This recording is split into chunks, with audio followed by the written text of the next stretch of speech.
90 दिन में इनकी सरकार गिरेगी मनीष कश्यप छूटने के बाद। मैं कहता हूँ जेल के ताले टूटेंगे, मनीष कश्यप छूटेंगे। यही तेजस्वी यादव है ना, उनके जाके मनीष कश्यप के पैरों में दंडवत करके लौटा होगा कि प्लीज मेरे लिए वोट मांग लो, मेरे लिए वोट मांगो। तब हम जैसी जनता जूता लेके, गीला जूता लेके खड़े रहेंगे आना वोट मांगने।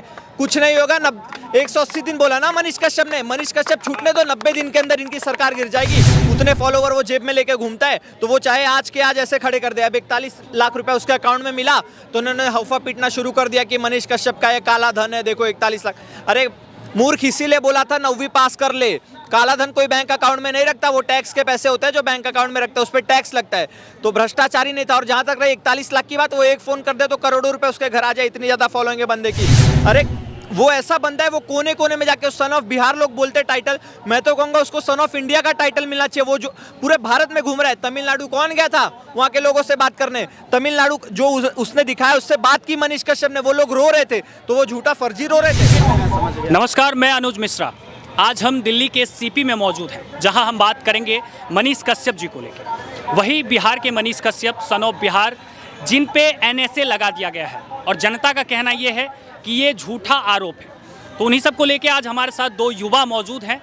क्या कहना चाहते हैं मनीष कश्यप को लेकर, क्या अपनी राय रखना चाहते हैं, आइए हम जानते हैं। जी सर, आपका नाम क्या हुआ? ऋषिकेश शुक्ला नाम है सर। ऋषिकेश शुक्ला। ऋषिकेश सर, एक चीज़ बताइए, जिस तरह से आपने सुना है मनीष कश्यप को लेके कि मनीष कश्यप पे एनएसए लगा दिया गया है, बाकी 13-14 धाराएं लगा दिया गया है, तो इन सब पे आपका क्या कहना है? पहली बात तो मैं सुप्रीम कोर्ट को धन्यवाद देना चाहूँगा। जो मैंने 2-3 साल में नोटिस किया है, सुप्रीम कोर्ट हर भाजपा विरोधी या देश विरोधी निर्णय ही लेता था, लेकिन 2-3 साल में आज पहली बार मैंने सुना कि मनीष कश्यप ने, जो मनीष कश्यप के विरुद्ध में लड़ रहे हैं चुनाव, कपिल सिब्बल, उनसे सवाल पूछा गया कि किस कारण से उन पर एनएसए लगा, जिसका उनके पास कोई जवाब नहीं है। कपिल सिब्बल, वही कपिल सिब्बल जिसका गिनीज बुक में नाम होगा शायद कि वो आज तक एक भी सरकार के पक्ष में उन्होंने नहीं लड़ा। केस जितना भी लड़ा है सरकार के विपक्ष में ही केस लड़ा है, और एक भी केस अभी तक अच्छे से जीते भी नहीं है। विपक्ष छोड़ो, ये वही कपिल सिब्बल है ना जो बोलते थे राम का अस्तित्व ही नहीं है, राम के अस्तित्व के खिलाफ केस लड़ रहे थे। तो इससे तो साफ साबित हो जाता है कि मनीष कश्यप जो है वो निर्दोष है। और एक सुप्रीम कोर्ट ने बहुत अच्छी बात करी है, जो भी दुनिया भर के एफआईआर दर्ज की गई थी ना अलग अलग चीज़ों में, वही सेम एफआईआर उसको सुप्रीम कोर्ट ने बोला है कि इसको मर्ज करके एक एफआईआर बनाओ। तो इस चीज़ के लिए मैं सुप्रीम कोर्ट से धन्यवाद देना चाहूँगा। जहाँ तक रही मनीष कश्यप की बात, भगत सिंह, सुखदेव, राजगुरु जैसे लोगों की शहादत हुई थी, क्यों? देश को आज़ाद कराने में। मनीष कश्यप भी वही काम कर रहे थे। ये भ्रष्टाचारियों से, गुनहगारियों से बिहार को, यूपी को, इनडायरेक्टली पूरे देश को आज़ाद करवाने का काम कर रहे थे। वो एक राष्ट्रवादी प्रवक्ता थे, तो वही राष्ट्रवाद की सज़ा उनको मिली एनएसए के तौर पे। तो मैं कहना चाहूँगा तुम्हारा एनएसए वैनएसए कुछ नहीं होगा। मनीष कश्यप छूट के आएंगे ना, तो ये 9वीं फेल है ना जो तेजस्वी यादव का, जिसको चारा चोर, इनके पिताजी, उन्होंने चारा चोरी का पैसा पूरा इसके पीछे लगा दिया कि मेरा बेटा कुछ ना कुछ करेगा। तो इनको पढ़ाया लिखा है, तो 9वीं भी पास नहीं कर पाए। उसके बाद सोचा कि चलो खेल में ही डाल देते हैं। खेल में भी गए, क्रिकेट में, वहाँ भी कुछ नहीं कर पाए। फिर लास्ट में भेंट में एक डिप्टी सीएम की सीट मिल गई। 90 दिन में इनकी सरकार गिरेगी मनीष कश्यप छूटने के बाद। मैं कहता हूँ जेल के ताले टूटेंगे, मनीष कश्यप छूटेंगे। लेकिन एक चीज़ और, जैसा आपने कहा कि कपिल सिब्बल जी, जो कि कर्नाटक सरकार को रिप्रेजेंट करते हैं, उन्होंने तो मनीष कश्यप को लेकर ये भी कहा था कि मनीष कश्यप जो है, जब भी कोई वीडियो शेयर करता है तो वो विवादित वीडियो होता है, और वो मनीष कश्यप एक दिमागी तौर से विवादित आदमी है। तो इस पे आप क्या कहना चाहेंगे, इनके बयान पे? इसके पहले ऐसा होता था, मनीष, पर्सनली मैं बताऊं, इसके पहले मैं मनीष कश्यप को नहीं जानता था, लेकिन आज ऐसा हो गया कि मनीष कश्यप को एक छोटे से लेके एक बड़ा बच्चा, हर कोई मनीष कश्यप के बारे में जानता है। क्यों? कहीं ना कहीं तो उसने काम किया होगा ना। और ये क्या बोलते हैं, विवादित आदमी है, दंगा फैलाता है। अरे मनीष कश्यप चाहे ना जितना तुम्हारे बाप दादा ने कमाया नहीं होगा, जितना तुम्हें जीरो नहीं पता होगा ना, उतने फॉलोवर वो जेब में लेके घूमता है, तो वो चाहे आज के आज ऐसे खड़े कर दे। अब 41 लाख रुपए उसके अकाउंट में मिला तो उन्होंने हौफा पीटना शुरू कर दिया कि मनीष कश्यप का ये काला धन है, देखो 41 लाख। अरे मूर्ख इसीलिए बोला था 9वीं पास कर ले। काला धन कोई बैंक अकाउंट में नहीं रखता, वो टैक्स के पैसे होते हैं जो बैंक अकाउंट में रखते हैं, उस पर टैक्स लगता है। तो भ्रष्टाचारी नहीं था। और जहां तक रही 41 लाख की बात, वो एक फोन कर दे तो करोड़ों रुपए उसके घर आ जाए, इतनी ज्यादा फॉलोइंग है बंदे की। अरे वो ऐसा बंदा है, वो कोने कोने में जाके सन ऑफ बिहार लोग बोलते टाइटल, मैं तो कहूंगा उसको सन ऑफ इंडिया का टाइटल मिलना चाहिए। वो जो पूरे भारत में घूम रहा है। तमिलनाडु कौन गया था वहां के लोगों से बात करने? तमिलनाडु जो उसने दिखाया, उससे बात की मनीष कश्यप ने, वो लोग रो रहे थे, तो वो झूठा फर्जी रो रहे थे। सर एक चीज़ और मैं एक सवाल यहाँ पे और आपको रखना चाहूँगा कि जिस तरह से मनीष कश्यप पे ये सब आरोप लगाया जा रहा है, ये भी साबित हुआ था कि जिस दिन मनीष कश्यप वहाँ पे ये वीडियो बना रहे थे, वहाँ पे पुलिस मौजूद थी, तो तब ये कार्रवाई क्यों नहीं हुई जो अब ये कार्रवाई हुई है? इसके पीछे सर बहुत बड़ा कारण है। जैसे ही मनीष कश्यप को अरेस्ट किया उसके 2 दिन पहले तेजस्वी यादव के करीबी के घर ईडी सीबीआई की रेड पड़ी।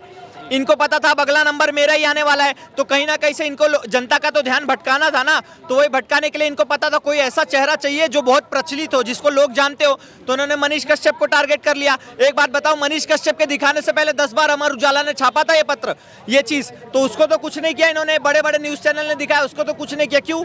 पता है ना वो लोग न्यूज चैनल, अब इन्होंने सोचा एक सोशल मीडिया पे पत्रकारिता कर रहे हैं मनीष कश्यप, तो ये आराम से फंस जाएंगे, तो इसीलिए इनको फंसाने का काम किया। इनके मुंह पे काला कपड़ा डाल के ले जाएगा आतंकियों की तरह। इनके जो बाप है ना तेजस्वी यादव के और नीतीश के, अभी आरजेडी के नेता थे, क्या नाम था उनका, इजराइल मंसूरी, वो बोल रहे थे कि हमारे बेटे बम बना रहे अपनी सुरक्षा के लिए। क्यों?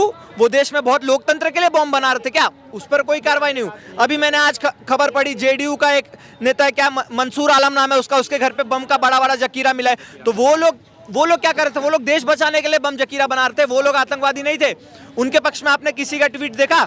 लेकिन मनीष कश्यप ने एक गलती से वीडियो दिखा दी, तो उसके लिए इन्होंने एफआईआर तक उनका सोशल मीडिया पे पोस्ट कर दिया। क्यों? कहीं ना कहीं ये जेडीयू और नीतीश की साजिश है। मैं बोलता हूँ मनीष कश्यप छूटने के बाद क्या होगा पता है? यही तेजस्वी यादव है ना, उनके जाके मनीष कश्यप के पैरों में दंडवत करके लौटा होगा कि प्लीज मेरे लिए वोट मांग लो, मेरे लिए वोट मांगो। तब हम जैसी जनता जूता लेके, गीला जूता लेके खड़े रहेंगे आना वोट मांगने। कुछ नहीं होगा। 180 दिन बोला ना मनीष कश्यप ने, मनीष कश्यप छूटने दो, 90 दिन के अंदर इनकी सरकार गिर जाएगी। इतना पावर रखता है वो बंदा, अपने जेब में इतना फॉलोअर रखता है। वो चाहता ना ये जो पत्रकारिता कर रहा है, वो चाहता कब का नेता बन गया होता, लेकिन नहीं, उसने क्या चुना कि मैं एक राष्ट्रवादी प्रवक्ता बनूंगा, राष्ट्रवादी प्रेस करूंगा, राष्ट्रवादी लोगों के जो असली प्रॉब्लम है ना वो घर घर तक जाके दिखाऊंगा। वो चाहता तो वो भी एसी में बैठ के काम कर सकता था इनकी तरह, फ्रेंड्स कॉलोनी में वो भी 200 300 करोड़ का बंगला बना लेता था। बनाया नहीं? बनाया ना। वो तो खुलेआम वीडियो पे बोलता है कि मैं महीने का 10 लाख कमाता हूँ, जिसमें से 20% 30% डोनेट कर देता हूँ। तुम मनीष कश्यप जैसा किसी जीवन में नहीं बन सकते, और हम मनीष कश्यप को तुम्हारे वजह से छुपने नहीं देंगे। हम उनको सामने लाएंगे, रोज आंदोलन करेंगे। जैसे आज बोल रहे हैं ना, ऐसे बहुत सारे माध्यम से सोशल मीडिया आज के टाइम पे बहुत मजबूत है। हम हर रोज आवाज उठाएंगे जब तक मनीष कश्यप छूट नहीं जाता, और मनीष कश्यप छूट गया तो समझ लो तुम्हारी नैया डूब गई। लेकिन एक चीज़ और मैं कहना चाहूँगा आपसे, जो मनीष कश्यप के जो अधिवक्ता हैं एपी सिंह साहब का बयान आया है 21 अप्रैल के बाद, जो 21 अप्रैल को सुनवाई होनी थी, वो तो आपने जाना होगा। उसके बाद जो सुनवाई होने के बाद जो एपी सिंह साहब ने कहा कि हम इस केस को लड़ रहे हैं कि एक पत्रकार जो है, पत्रकार के हैसियत से हम इस केस को लड़ रहे हैं, लेकिन उनको जो विरोधी हैं वो एक राजनेता के हैसियत से इन पे आरोप लगाया जा रहा है, और जितने सारे आरोप हैं वो सभी फर्जी हैं। इस पे क्या कहना चाहेंगे आप? जो एपी सिंह जी ने कहा ना, पत्रकार, मनीष कश्यप पत्रकार नहीं, एक राष्ट्रवादी पत्रकार है, जो अपने स्वयं को छोड़ के पहले राष्ट्र के लिए देखता है। तो ऐसे पत्रकार को मैं धन्यवाद बोलूंगा। और जहां तक रही राजनीति वाली बात ना, तो मनीष कश्यप के पास इतने फॉलोअर है कि वो आज चाहे लड़े तो आज जीत जाए। तो मैं तो विनती करूंगा कि मनीष कश्यप जी आप राजनीति में मत आइए, लेकिन इन जैसे जो दोगले लोग हैं ना, अगर वो मजबूर करें, राजनीति मतलब क्या है, गद्दी, और पावर, गद्दी से ही पावर मिलती है। तो अगर ऐसे लोगों को दबाना है ना, और उसके लिए आपको आने की नौबत भी आ जाए ना, तो जरूर आना चाहिए राजनीति में। हम जिताएंगे इनको, अरे देश की जनता जिताएगी। अभी बिहार बंद हुआ था, मनीष कश्यप जब जेल गए थे, एकदम प्योर सक्सेसफुल निकला बिहार बंद। तो क्यों ना हो, मनीष कश्यप राजनीति में तो आएंगे नहीं, जहां तक वो खुद बोले मुझे राजनीति में नहीं आना। लेकिन आ भी गए ना, तो तेजस्वी जैसे 9वीं फेल को तो ऐसे ही हरा देंगे एक रात में।